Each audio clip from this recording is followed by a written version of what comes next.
Hi everyone. As we step into lockdown 4.0, we bring this webinar to you. The government has announced a 20 lakh package, 20 lakh crore package on 12th of May, and post that the finance minister has come up with five press conferences announcing measures in front five tranche. We are in the fourth, almost in the fourth month of fighting COVID 2019, and the repercussion of COVID-19 outbreak are being felt more strongly with every passing day. And the government and the cumulative effort taken by governments and businesses and individuals to step up the growth, the virus continues to create rampage. And there is a report which says that India's GDP will go down by minus 5% this year. And the virus is causing loss of life and hitting businesses across industries and vertical. So in this webinar, we will discuss in terms of the package which has been announced by Modi government. We will try to decode the economic package. Uh, so Rahul, if you can move to the next slide, some of the things which the government has already announced. So the government has announced in terms of 3 lakh crore of liquidity for MSME. The government has also earlier the government has brought up a package of 1.7 lakh crore under the Pradhan Mantri Garib Kalyan Yojana, which was announced earlier. And the government has also given some relief for PF, which was given earlier of 24%, wherein the employer and employee part both will be given by the government. The government has also allowed redemption of EPF uh, to get non-refundable advance up to 75%. So there are a lot of things which the government has announced. The government has also relaxed the due dates for compliances under GST, under taxation, the return filing due date, and a lot of other compliances. Uh, so with this, I hand over to Rahul to do a detailed presentation in terms of what government has announced, not only in the last five press conferences starting from 13th to the last one was on Sunday, but also something prior to that which government has announced in April, and how those things will impact our economy in the short term, medium term, and the long term. So I'm handing over this to Rahul. Rahul, please, if you can start your presentation.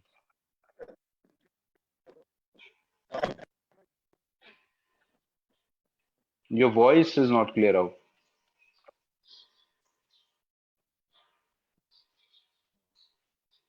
Is it better now? Much better. Okay, okay. So,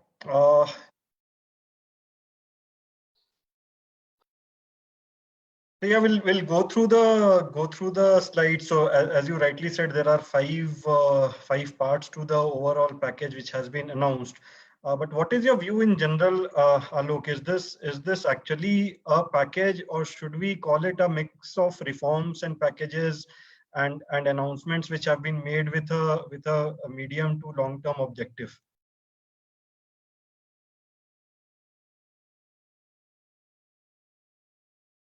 You are on mute, Alok. So I've been talking to a lot of economists and experts in the last 4 or 5 days, and what I understand that this package will impact India's economy because they have opened a lot of sectors. They have brought in FDI in defense.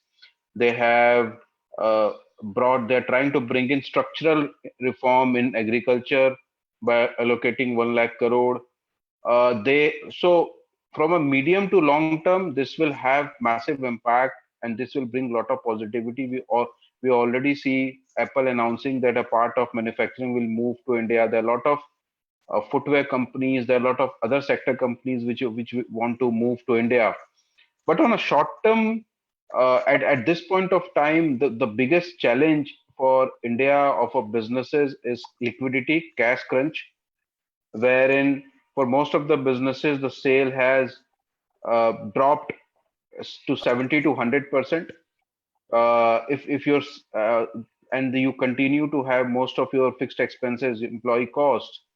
So what is important at this point of time is to give liquidity and money in the hands of businesses, mostly to small and medium-sized businesses.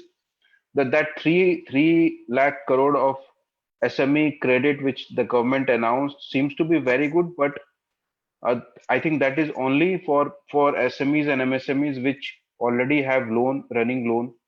So what will happen to small businesses which never took a loan, but now they require cash flow? So that for that they have to go to the normal banking route. So I think uh, I'm also reading a news which says that RBI might enhance the moratorium of loan for another 3 months. What the businesses at this point of time requires is cash liquidity, easy loans so that they can come out of this problem. There is no announcement for hotels, for F&B, for hospitality, for tour and travel. Now, for airline, for aviation sector, now I'm not sure how they will cope up with it. The aviation sector was anyway struggling, and with no clarity in terms of when the domestic and commercial airline will start, uh, they are totally into disarray. So I think the government might have to do more in terms of the current challenge. But for a medium term, long term, the policies looks interesting, and the government seems to be trying to bring in structural changes. Right, right. So yeah, we are seeing a lot of structural changes which have been announced, and maybe they do not have a impact right now, but in a medium term, we feel that if it's implemented on the ground, it should have impact. And there's a lot of data which has been brought in the 5 days of announcements made by the finance minister. So we may not be able to cover all the things. It would be very detailed and comprehensive. So what we'll do is, even though our slide includes those details, but we'll try and stick to the things which we feel that is more relevant to the kind of businesses uh, who are available today. So uh, yeah, so post the COVID-19 thing happened, there were from March onwards, March April, there were anyway some announcements and some relief provided by the government. And recently we had this overall package which also included the announcements which had happened earlier. So we'll quickly go through the announcements which were already announced earlier. So the first of them was the Pradhan Mantri Garib Kalyan Yojana of 1.7 lakh crore, which was announced earlier. Then there was a scheme wherein for 3 months the 24% of the monthly wages which goes towards provident fund, when 12% contributed by employer and balance 12% was deducted. So for businesses having less than 100 workers and having like more than 90% of the people earning less than 15,000 a month, the government had announced a 24% contribution from the government for the 3 months. Then for 5 crore workers registered under the EPF, a non-refundable advance of 75% of the amount or 3 months of the wages, whichever is lower, that was also allowed. So this particular thing is not a benefit which was provided, but normally the EPF accounts have restrictions on withdrawal. So kind of restriction were removed, wherein your own money which was lying in the EPF account, without the restrictions, you would be able to withdraw up to 75% of the amount. So apart from this, before we go to the package part, so in April, there was a very important announcement and a notification which was brought in by the Ministry of Electronics and Information Technology, Government of India. So there were 3 schemes which were announced for benefiting the electronics manufacturing sector in India. So there was a there is a production linked incentive scheme, PLI scheme for large scale electronics manufacturing. There is a scheme for promotion of manufacturing of electronic components and semiconductor specs scheme. And there is a electronic cluster scheme, which is called a modified electronics manufacturing clusters EMC2 scheme. So these three schemes together have been brought in to attract electronics manufacturing in India, including mobile phones and related components. We'll see all these three schemes. All these three schemes were notified on 1st April and from that day itself. So the electronics manufacturing again by first day this was brought in domestic manufacturing and give them device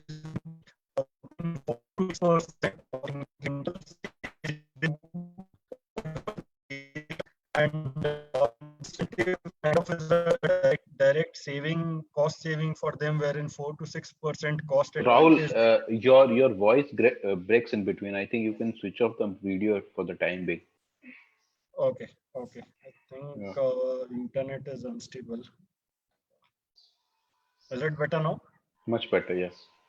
Okay, so what I was saying is 4% to 6% is the incentive amount on the incremental sales over the base year. And this is a direct cost benefit which the manufacturers will be getting.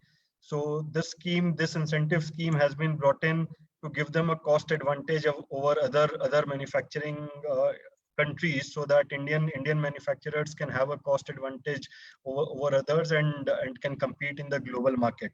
So this is something which is very good and important, which has been brought in for boosting the local electronic manufacturing and electronic component manufacturing in India, including assembly, testing, marking, packaging, so all inclusive.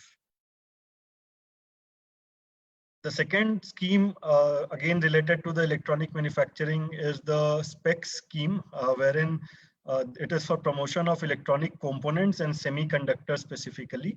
And this is also effective 1st April 2020. And under the scheme, the government will provide a financial incentive of 25% on the capital expenditure for the identified list of electronic goods that comprise downstream value chain of electronic products, like electronic components, semiconductors, display fabrication units, ATMP units, specialized sub-assemblies, and capital goods for manufacture of foresaid goods.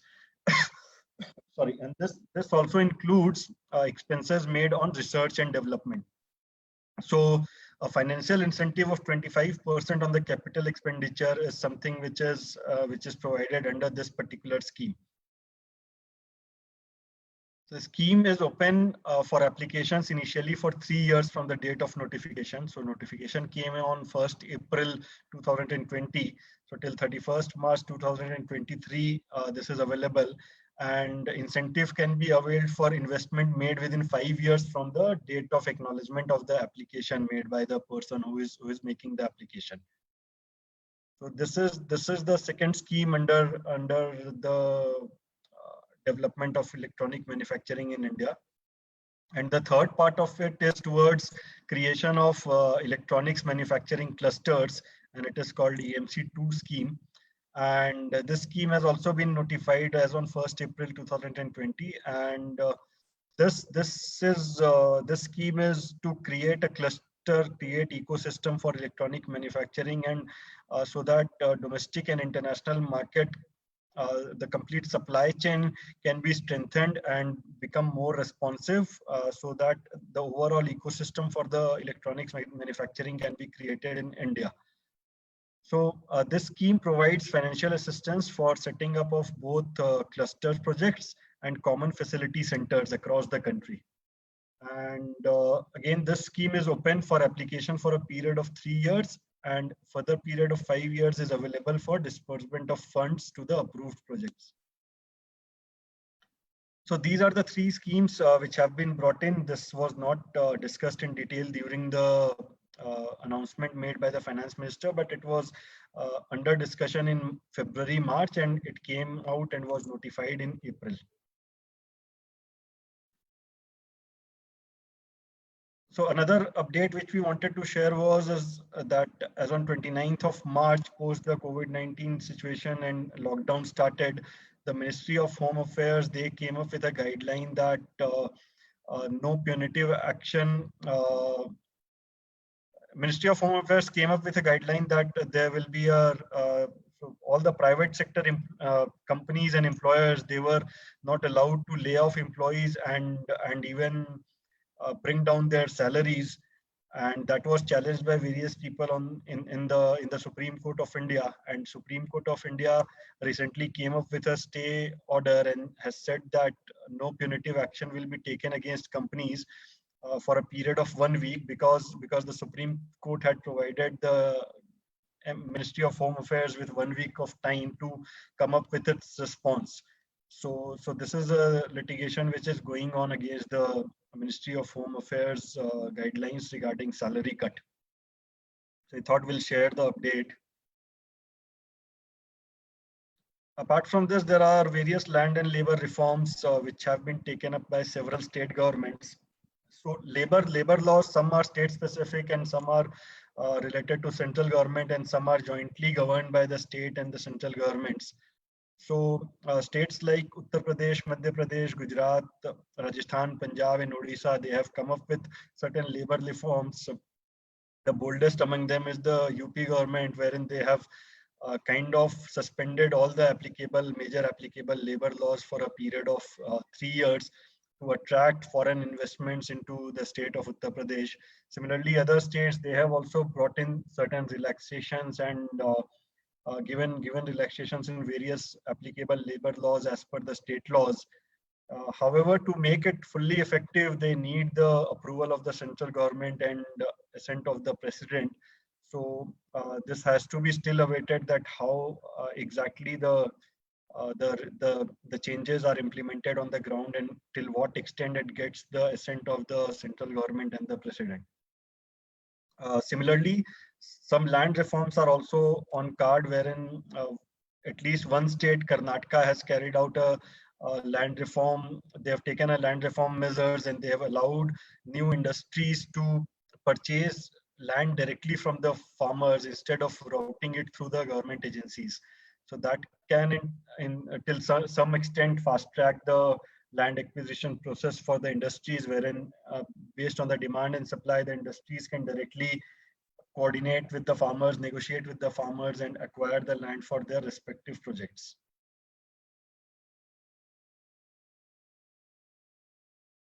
We'll go through the announcements which was made on the day one of the press conference. So the announcements which were made on the day one. So these were the 16 announcements broadly which were made.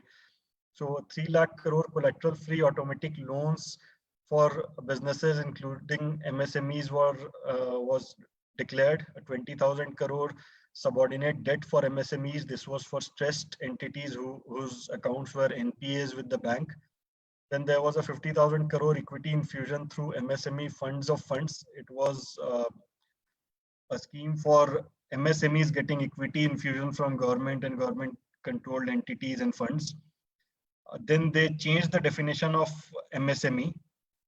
Global tenders up to 200 crores were disallowed, and tenders up to 200 crores were only restricted to local tendering. And there were other incentives for MSMEs which were announced. 2,500 crore EPF support for businesses and workers for 3 more months was announced.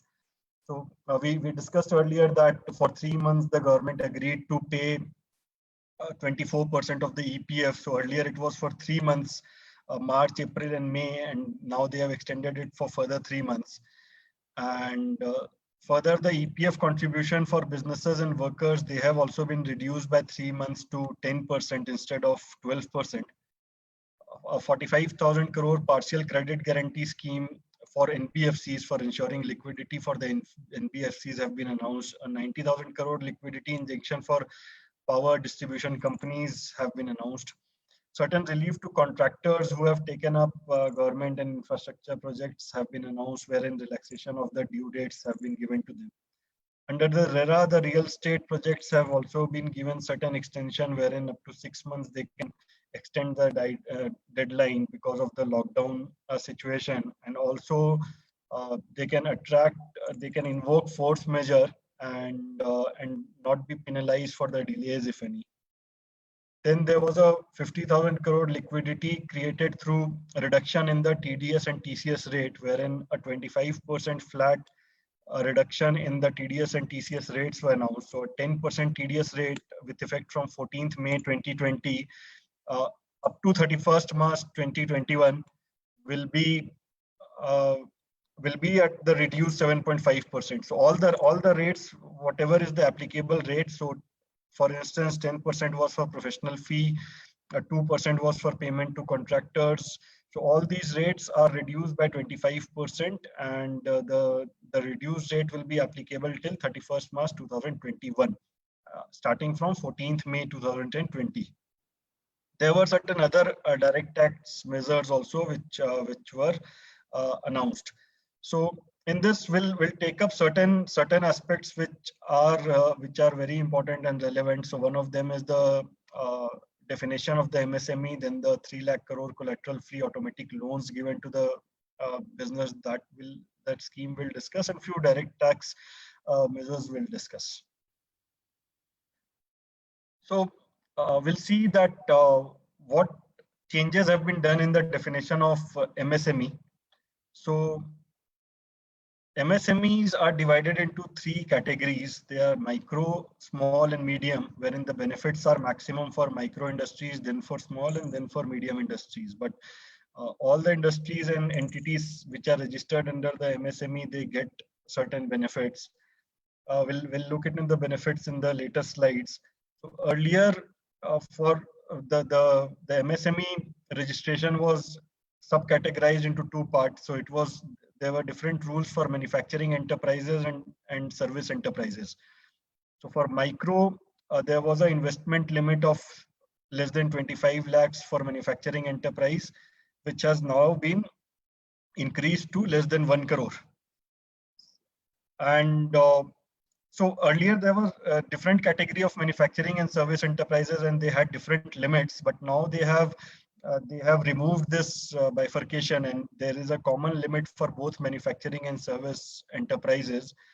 And overall limit has also been increased. The overall threshold limit for getting covered under each of the definition has been increased, so that the scope increases and more entities can get the benefit of MSME registration. So and they have also introduced a new concept of the upper turnover limit, which was not there earlier. They only had an investment limit. Now they have upper turnover limit also. So MSME, under the MSME under the micro category, investment of less than 1 crore and turnover of less than 5 crore, both for manufacturing and services, will be covered now. Under the small category, asset investment of less than 10 crore and turnover of less than 50 crores will be covered. And medium enterprises would be wherein the investment of less than 20 crore and turnover of less than 100 crore is there.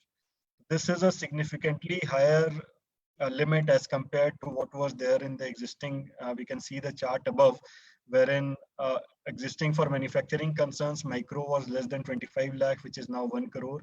For small, it was 5 crore investment, which is now 10 crore. And for medium, it was less than 10 crore investment, which is now 20 crore. And similarly for services, the limit were even lower earlier. So it was less than 10 lakh for micro, less than 2 crore for small, and less than 5 crore for medium. Now for service and manufacturing, both we have much higher limit and a turnover cap. So we'll also see quickly like what are the benefits if an enterprise is a registered MSME. So with MSME registration, few years back, the government has brought in the collateral free loans, wherein the loans were guaranteed by the central government. And so these loans were available to only registered MSME. So this has been there in place for few years now. We are just discussing the MSME, the benefits of MSME registration. So getting central government guaranteed collateral-free loan from the banks is one of the benefits for MSME registered entities. Then they are eligible for industrial promotion subsidy. They get 50% subsidy on patent registration and IP registrations. 1% exemption on interest rate on overdraft is available for registered MSMEs. They get protection against delayed payments, wherein any person delaying their payment for more than 45 days, their details are reported, and also recovery proceedings are initiated, and interest of 3 times of the normal bank rate interest is allowed to be charged for such delays. So MSME registered MSMEs, they get protection against default of payments made by their customers. They are eligible for reimbursement of ISO certification charges. They are eligible for concession in electricity bills. They get market assistance from the government and export promotion board. Then technology and quality upgradation support to MSMEs is available through various government platforms. And there are various other benefits like purchase preference policy, price preference policy, benefits in tendering of raw material under the NSIC scheme. So these are some of the benefits which was available to MSME and is available to MSMEs, registered MSMEs in general. So now with the increased limit, more and more companies can be covered under this and get these benefits. Apart from this, the 3 lakh crore collateral free automatic loans. So this is available to MSMEs and other businesses also who have taken business loan. It can be any kind of loan, a term loan or CC limit. So any loan against the loan, 20% of the outstanding amount as on 29th February 2020 is what the businesses will be automatically eligible to get an additional loan of 20% of the amount outstanding as on 29th February 2020. And this will be a central government guaranteed loan wherein the bank will not have any risk. They will issue it automatically against the outstanding amount, and the businesses are not required to offer any further details or collateral for such loans. However, this loan is available for borrowers who have like maximum borrowing of up to 25 crores and a turnover limit of up to 100 crores. So borrowers having higher borrowing, more than 25 crore of borrowing or more than 100 crore of turnovers are not eligible. So mostly small enterprises, small and medium enterprises is what can benefit from this particular scheme. So this will be a 4-year loan with 12 months of moratorium on the principal repayment. So for the first 12 months, only interest has to be paid, and in balance 3 years, the loan along with the interest will have to be repaid. So and the interest rate is also capped by the government. So banks and NBFCs are not free to charge any interest rate which they want, and both interest and the principal is guaranteed by the central government. And this scheme is available for availment till 31st of October 2020, and there is no guarantee fee and no fresh collateral which is required.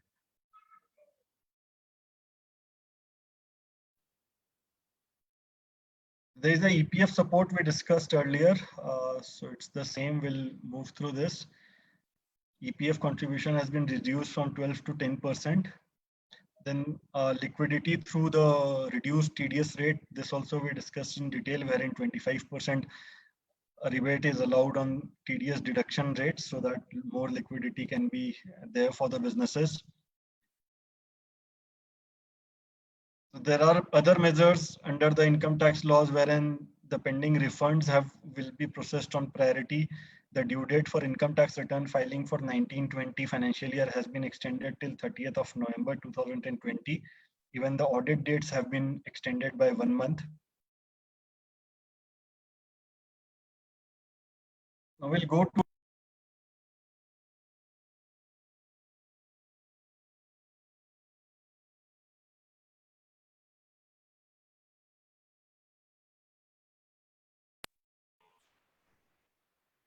towards the part 2 of the announcements. So under part 2, there were several announcements. We'll just go through it quickly. So there were announcements around migrant labor and how they benefit from the public distribution system. 1,500 crore interest subvention scheme for Mudra loans.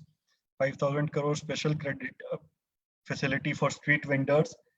Affordable rental housing complexes for migrant workers, and employment push using compensatory afforestation management and planning authority. Additional emergency working capital funds for farmers through NABARD. Concessional credit boost to 2.5 crore farmers through Kisan credit card. And so these are liquidity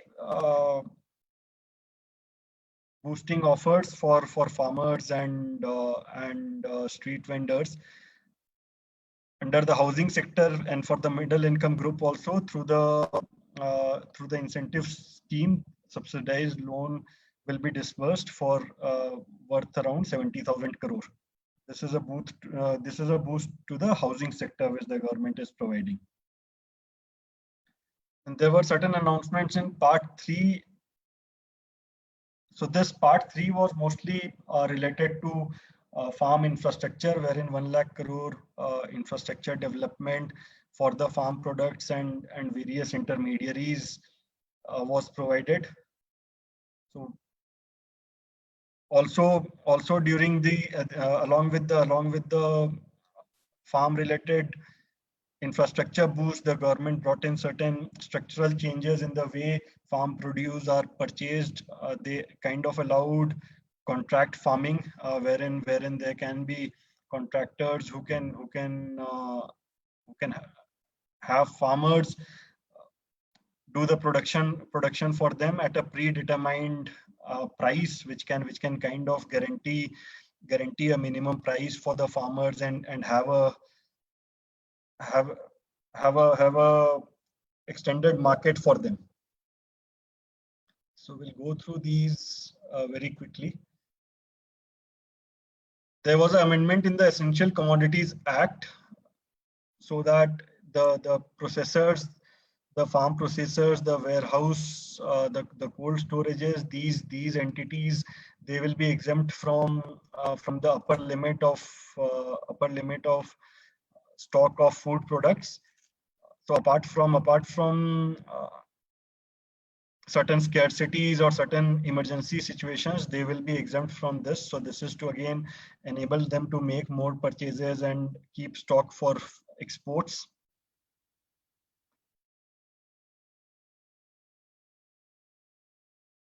So there were certain announcements in part 4, and this has been significant in various sectors. So around 8 sectors were covered, and this includes coal, mineral, defense sector, airspace, civil aviation, and power sector, including atomic energy.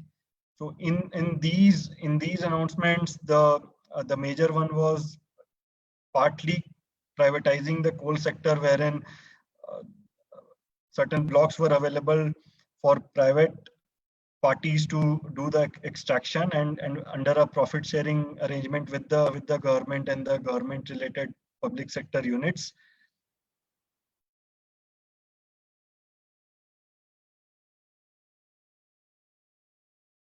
Under mining of other minerals also, seamless exploration and 500 new blocks to be developed for mining and exploration. This is what was announced during the announcements made by the finance minister. A significant change was done in the defense industry, wherein it was announced that the FDI limit on defense manufacturing shall be raised from 49% to 74%. So this will attract foreign investments under the defense sector, wherein companies will now be getting controlling stake, and with the junior Indian partner, they can come into India and get into defense manufacturing. And along with that, the supply chain, the defense related supply chain will also get a boost. And the government also announced that they will be banning certain items, which they'll be creating a list of banned items, and those items will have to be locally sourced. Corporatization of the ordnance factory is something which was also announced under the defense industry.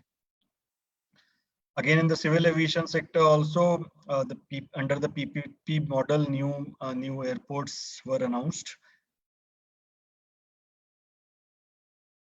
Global hub creation for aircraft maintenance, repair, and overhaul is what the government is working towards. So this was one of the steps.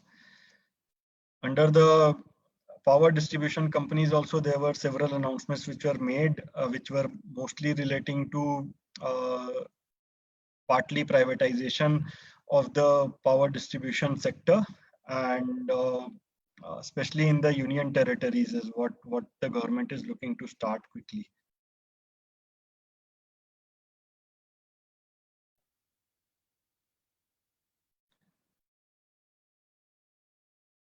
So revamping the social infrastructure projects through a viability gap funding, because many social infrastructure projects, they suffer from poor viability and profitability, and hence the government will be supporting such projects with this 8100 crore allocation.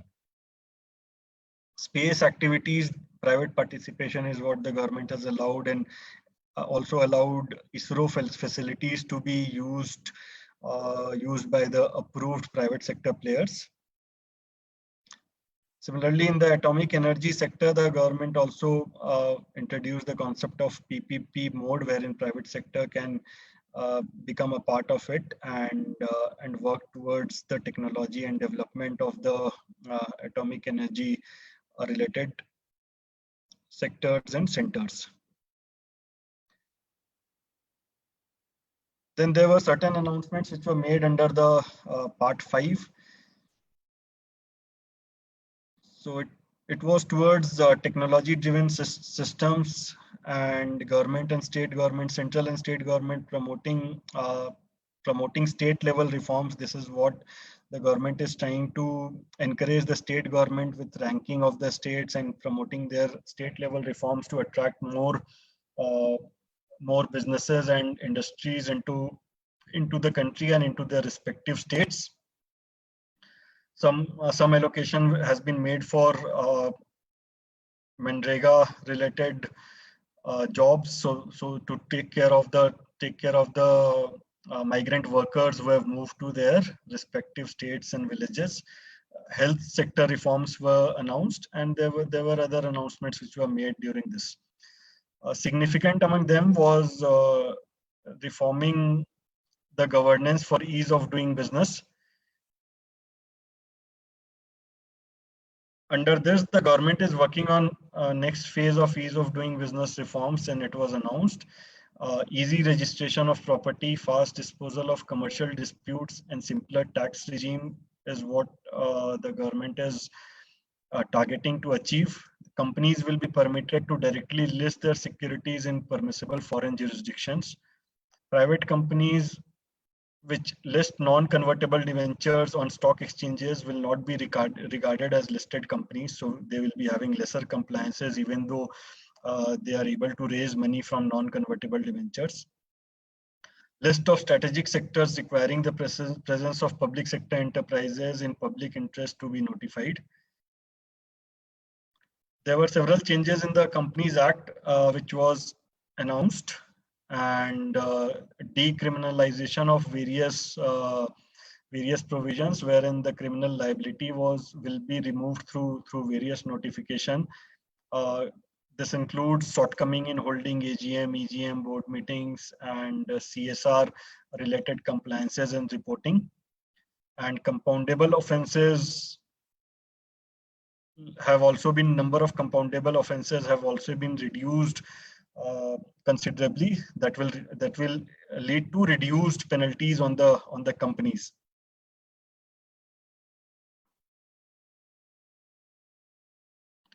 Then there were announcements regarding recent corporate law measures which the government has already taken. So this is not something which is a new change which has been done. So holding of online AGM, EGM and board meetings, rationalization of related party transactions, data bank of independent directors, and new integrated web-based forms for incorporation and other filing is what the Ministry of Corporate Affairs has already taken up.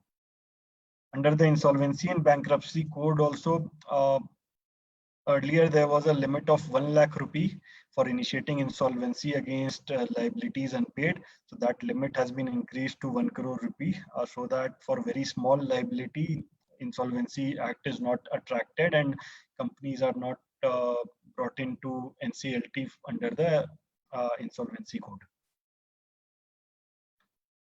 So yeah, these are the announcements which have been done by the government. Some are new, some are reiteration and repetition of the things which were already announced uh, during last 2 to 3 months by the government and various departments of the government.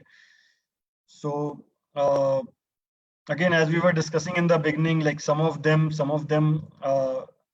are in the nature of structural change, and the benefit of it will have to see over a period of time how the implementation happens, and then the benefit will be reaped. And some liquidity measures are instant, which will help liquidity come into the market and clear the demand supply gap.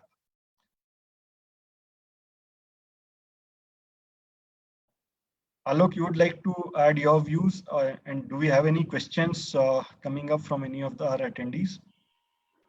So, as I said in the initial part, that these schemes look good, and the government also needs to ensure what they can do for the next 3 to 4 months. What I have noticed in the last 1 week or so is somewhere government has has decided to move on and start opening up the economy, and I think government utilized the last 6 to 8 weeks in building up the health tech infrastructure, so that if they require a lot of uh, infrastructure for people getting infection, they can be treated well. And now the government is planning to have the both the options. One is to contain virus and also to continue to open the economy. So I think that is that. But government needs to do more in terms of small businesses. As I already said at the start of the this webinar, all the policies, most of the policies look good for the medium and long term, but for short term, the government needs to bring in more in terms of liquidity and money in the hands of people, especially for aviation sector, hospitality sector, and small businesses, and how they can get quick loan from banks. I think those are critical at this point of time, wherein we can come over out of this problem, because next 3 to 6 months are very critical. And how do we generate the demand? How the demand can come back to the economy is something which need to be looked into, and that's where the government needs to focus. Whatever they have done in last 1 month or so, they have created all the supply measures, but now demand measures, and how do we bring in the demand back? Because mind you, the Indian economy is totally dependent on its domestic demand. So demand regeneration is required, and that's where money in the pocket is where it is so required. So I think a couple of things which the government can do, and I think they will surely be doing, is extending the moratorium for another 3 months, so that people are not unnecessarily under the financial hardship. They should ensure that small businesses, get cash and liquidity quickly to run their business. The 3 lakh crore scheme which the government brought in is mostly for businesses who already have a loan. What about how they can fast track new loans for small and medium sized businesses, collateral free loans? I think CGMT scheme is very good scheme, but many people don't know about that scheme, and even the branch managers do not support businesses to take and utilize that scheme. So I think to summarize, these are the things which the government needs to do quickly to ensure that the demand is restored in the economy, and the economy comes back on its feet, and also make a balance between how do you contain virus and then ensure that the economy also runs parallelly. So I think it will be very interesting to see where we are in next 4 weeks more. But I see a lot of challenges ahead for the economy, both on a financial and on a health infrastructure and health issues, at least for the next 3 to 4 months.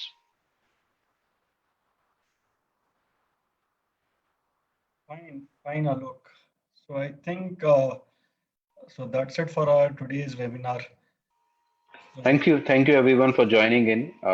Tomorrow we have a very interesting webinar because we get a lot of inquiries in terms of how do you convert a private limited into a LLP. So tomorrow we have a dedicated webinar on that topic wherein we will discuss in terms of how private limited can be converted into LLP. So please join us tomorrow, same time at 5 p.m. Till then, goodbye. Take care, stay safe, and try to ensure that you are able to do what you can in this difficult time. Thanks again. Thank you. thank you everyone for joining. Thanks, Alok. Thanks.